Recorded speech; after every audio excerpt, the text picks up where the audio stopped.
Good evening. You're watching the Frum Broadcast Network. This is the FBN Nightly News at 11. Here is your host. Good evening and welcome back. It's Wednesday, June 3rd, Yud Zayin Sivan at 11 p.m. Eastern Time. Tomorrow's daf is Nedarim Daf Yud Aleph. Reb Matisyahu Solomon Shlita, the Mashgiach of Beis Medrash Gavoya, was rushed to the hospital today after Hatzalah was called to his home in Lakewood, New Jersey, after he was reportedly feeling ill. Please take a moment to be mispal for Matisyahu Chaim Ben Etel, Refuah Shalema. French mobile phone giant Orange SA's CEO said today it would end its relationship with an Israeli operator that pays to use its name tomorrow if it could, but to do so would be a huge risk in terms of penalties.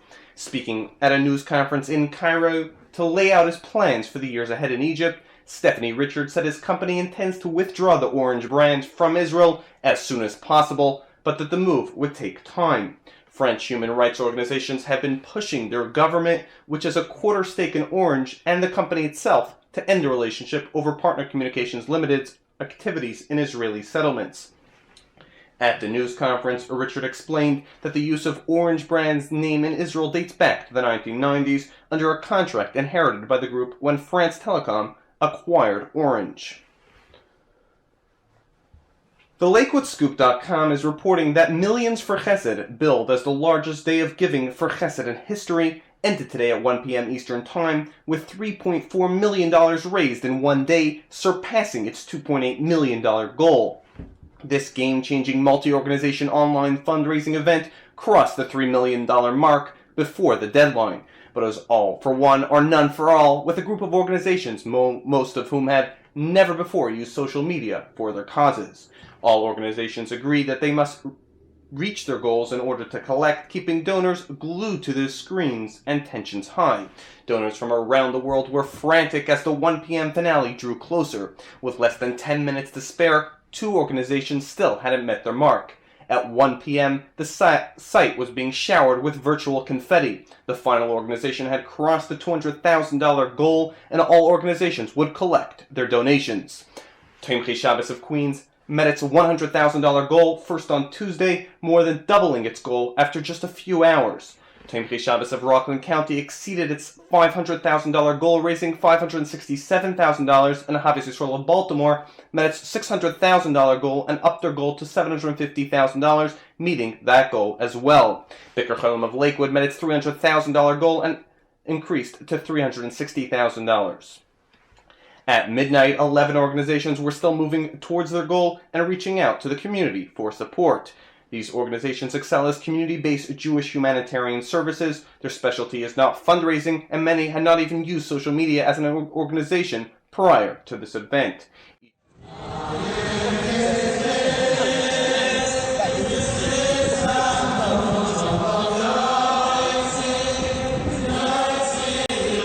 The chasana of the grandson of the Belzer Rebbe Shlita took place yesterday in Yerushalayim, with thousands of Hasidim attending. The chuppah took place outdoors in the Belz neighborhood of Yerushalayim, blocking traffic in the area for hours.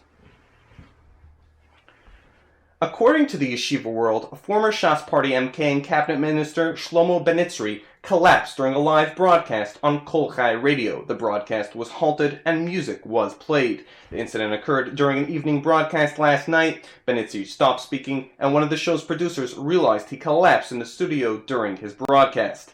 Yichud Hatzalah responded to the studio, and after checking Ben-Itzri's condition, it was decided not to transport him to a hospital.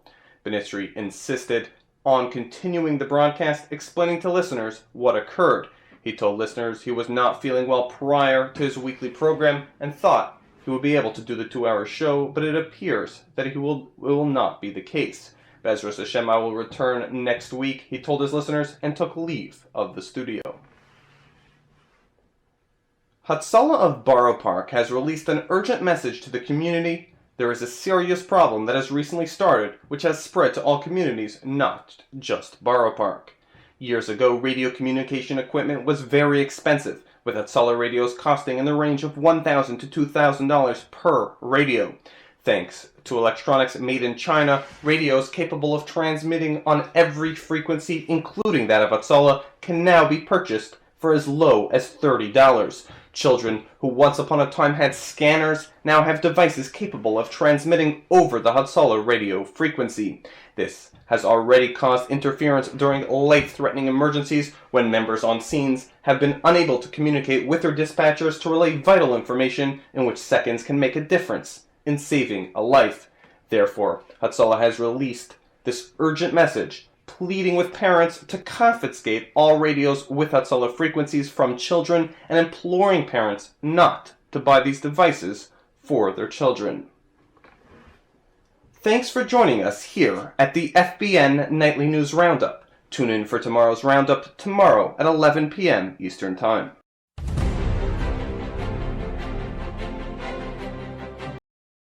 Tonight's show is brought to you in part by Vanilla Cafe, located in the heart of Lakewood at 413 Clifton Avenue. Catering is available for up to 100 guests.